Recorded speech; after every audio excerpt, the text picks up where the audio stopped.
C'est officiel désormais, les gars. L'Angleterre est en train de chasser des Africains de son territoire. Et c'est en train de se passer maintenant, là.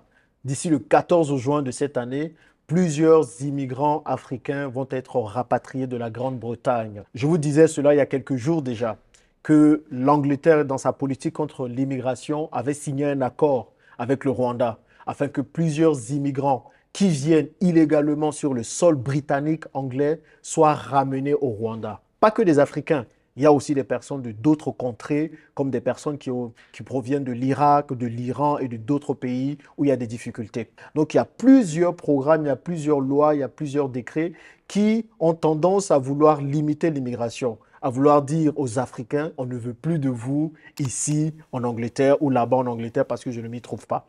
Donc, qu'est-ce qu'il faut en retenir? Pourquoi est-ce qu'on voit tout ça? Et pour nous, qu'est-ce que ça veut dire? La première chose, je pense qu'il est temps que nous puissions comprendre que l'Europe, ce n'est pas l'Eldorado. L'Europe, ce n'est plus l'Eldorado. Les gars, c'est chaud sur les Européens. C'est difficile sur eux. Ils ont plusieurs problèmes, plusieurs défis, comme nous, on a nos défis. Et l'immigration fait partie d'un de ces défis-là. Maintenant, après, qui a cherché l'immigration? On peut en parler en long et en large. Mais aujourd'hui, ils font face à ce défi. Et économiquement, plusieurs pays européens sont dans des difficultés extrêmes. On a vu il y a quelques années, la Grèce a fait faillite. Est-ce que vous entendez un pays qui fait faillite? Et il y a aussi l'Italie qui était au bord de la faillite. Donc, il faut comprendre que ce n'est plus l'Eldorado. En Europe, c'est chaud, c'est difficile. Les gens ont du mal à joindre les deux bouts. Et à un moment donné, quand c'est difficile dans ta maison, tu ne vas pas prioriser l'autre. Il n'y a que nous, les Africains, parfois, quand c'est dur sur nous, on est prêt à vendre nos frères et sœurs. Et quand vous regardez bien, pour le cas de l'Angleterre, Boris Johnson, il a été élu spécialement à cause de son programme sur l'immigration, en partie. Et Boris Johnson, il a essuyé beaucoup de critiques pendant le Covid-19 où il avait fait une fête chez lui pendant que les gens étaient censés être en confinement. On parle du Partygate et ça fait toller en Angleterre.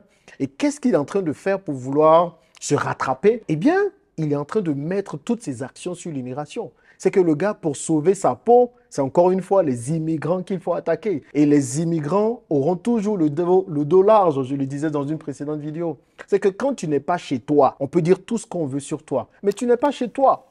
Hein? Jusqu'à ce que tu prennes conscience que tu vas taper ta poitrine à un moment donné pour dire tu retournes chez toi. Donc, aujourd'hui en Europe, il y a plusieurs politiciens, il y a plusieurs lois comme ça contre l'immigration, comme si c'était l'immigration qui venait un peu mettre ces pays à mal. Pourtant, ils sont déjà à mal. Hein. L'Europe est à mal aujourd'hui. Il y a quelques pays comme l'Allemagne et la France qui soutiennent plusieurs autres pays. Ça va un peu mieux dans l'Europe du Nord, mais en Europe du Sud, c'est un peu difficile. Donc voilà. Le deuxième point, c'est pour les gens qui vivent dans les autres pays européens à part l'Angleterre, en France, en Allemagne, en Belgique, en Espagne et tout.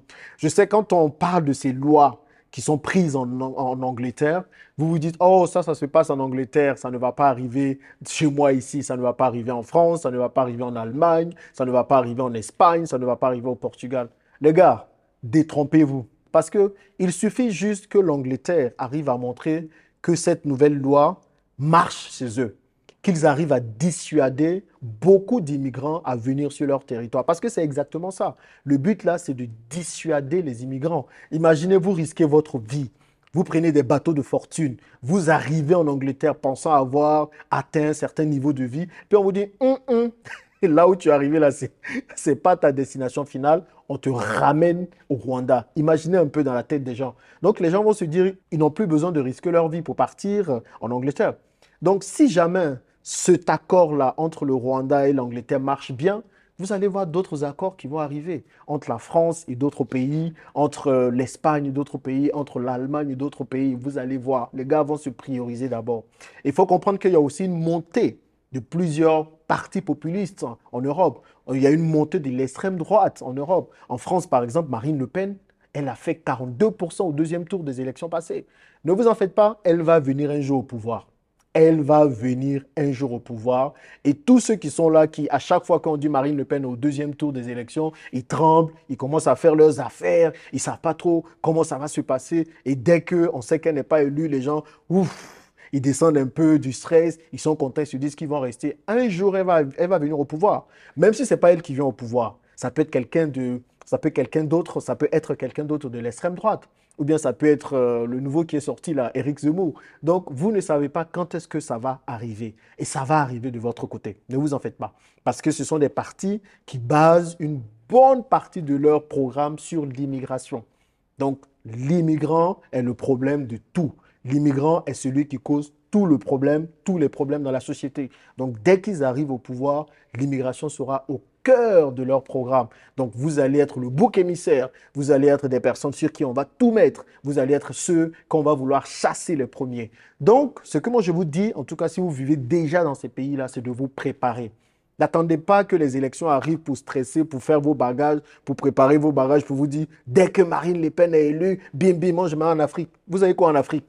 Vous allez voir pour la plupart, ils n'ont rien en Afrique. Parce qu'ils pensent que l'Europe, c'est l'Eldorado. Et comment bien se préparer? Ben, c'est en investissant en Afrique. C'est ce que je me tue à dire. Commencez déjà maintenant à investir en Afrique pour vous préparer. Comme ça, quand ça va arriver, quand on va mettre ce genre de loi comme ça se passe aujourd'hui en Angleterre, vous aurez un plan B. Vous aurez quelque part où aller poser vos valises, pour aller poser vos pieds. Plusieurs là, ils préparent leurs valises, mais ils ne savent même pas où ils vont descendre en Afrique. Vous allez descendre où? Chez les parents encore? Ou bien vous allez descendre chez les amis, dans des hôtels? Est-ce que vous-même vous avez prévu l'argent pour payer les hôtels? Donc, je caricature comme ça, mais c'est important de vous préparer, les amis, parce que ça va bientôt vous toucher. Que ce soit en France, que ce soit en Espagne, que ce soit au Portugal, que ce soit en Allemagne, que ce soit en Belgique. Oubliez les histoires du droit de l'homme là. On l'a vu avec la crise en Russie et en Ukraine, ok? Entre la crise surtout en Ukraine. Les gars, quand c'est chaud sur les gens, ils se priorisent d'abord. Donc, ils n'auront aucun souci à mettre sur pied des lois pour vous chasser de chez eux. Maintenant, le troisième point que je veux que nous puissions voir, c'est pour tous ceux qui vivent en Afrique. Les amis, cette loi, c'est pour vous. Tous ceux qui vivent en Afrique et qui pensent encore que l'Europe, c'est l'Eldorado, qui pensent partir en Angleterre pour avoir une meilleure vie, ça ne sert à rien de continuer à rêver cela. Parce que vous allez dépenser 5 000 euros, 6 000 euros, parfois même certains dépensent 10 000 euros. Ils traversent la Méditerranée au risque de leur vie pour partir en Angleterre. Et puis on va vous dire que vous allez partir au Rwanda ou bien vous avez même le choix de partir dans votre pays d'origine. Pourquoi vous donner la peine désormais? Pourquoi vous donner la peine? Et c'est cette nouvelle loi-là qu'on met en place pour vous dissuader de prendre le large ou pour vous dissuader de prendre ce genre de décision-là. Au lieu de prendre de l'argent de vos familles, 5 000 euros, 6 000 euros, 10 000 euros, et de risquer votre vie pour partir espérer avoir un Eldorado qui n'existe pas, il est temps de créer votre propre Eldorado en Afrique.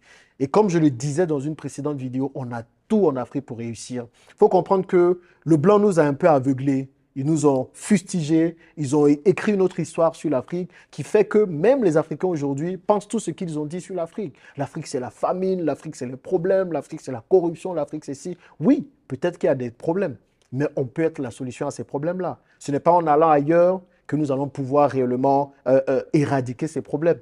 Maintenant, attention, parce qu'à chaque fois que je dis ça, il y a des petits malins là qui viennent dire ici, mais Jean-Yves, toi, tu es parti en Europe, pourquoi tu veux empêcher aux gens de partir en Europe? Je n'empêche personne de partir en Europe. Si vous voulez partir en Europe, allez-y. Même après que je dise tout ça, là, certains vont quand même partir. Moi, ce que je dis, c'est partez avec dignité. Partez avec dignité. Ça ne vaut pas la peine de risquer votre vie pour l'Europe. Ça ne vaut pas la peine. L'Europe ne mérite pas ça. Aucun endroit ne mérite ça. OK? Donc, ne risquez pas vos vies. Ne prenez pas toutes vos économies, toutes les économies de vos parents, toutes les économies de vos familles, allez risquer vos vies en espérant avoir un Eldorado ailleurs. Ne faites pas ça. Maintenant, si vous voulez partir par la voie légale en Europe, je ne vous dirai jamais non. L'Europe, c'est bien, vous pouvez avoir certainement des connaissances. Moi, c'est pour ça que je suis parti en Europe, pour apprendre des choses, pour avoir des connaissances, des choses qu'on n'apprenait pas en Afrique. Et maintenant, quand j'ai eu ça, je me suis dit, bon, c'est bon, je pars. OK? Si c'est dans ce cas-là, il n'y a pas de souci. Mais si c'est pour aller, je ne sais pas faire quoi, de petits boulots ou pour aller essayer de vous chercher, j'ai envie de vous dire, cherchez-vous en Afrique. Et le truc, c'est qu'en Afrique, vous avez tellement de possibilités de devenir riche, d'avoir autant d'argent que vous voulez. Choisissez juste les bons business dans lesquels vous allez vous lancer. Et c'est pour ça que cette chaîne est créée, pour vous permettre d'avoir les bons business. Moi, je suis content quand des gens écrivent, Jean-Yves, grâce à tes vidéos, j'ai pu lancer un projet, voilà où j'en suis. Grâce à toi, j'ai pu sortir de la pauvreté, voilà où j'en suis. Regardez sous d'autres vidéos, vous allez avoir ce genre de témoignages-là. Donc, c'est possible de réussir en Afrique. Ne risquez pas vos vies pour un Eldorado qui n'existe pas en Europe. Donc, ce qui est en train de se passer en Angleterre aujourd'hui va forcément arriver dans les autres pays européens. OK? Donc, c'est à vous de vous préparer et c'est à vous de prendre les bonnes décisions pour vos vies. Parce que les gars, c'est chaud sur l'Europe et il est temps que tout le monde le sache et d'arrêter de penser que là-bas, la vie est totalement différente. Dites-moi ce que vous en pensez dans les commentaires et on se retrouve dans une prochaine vidéo. À plus.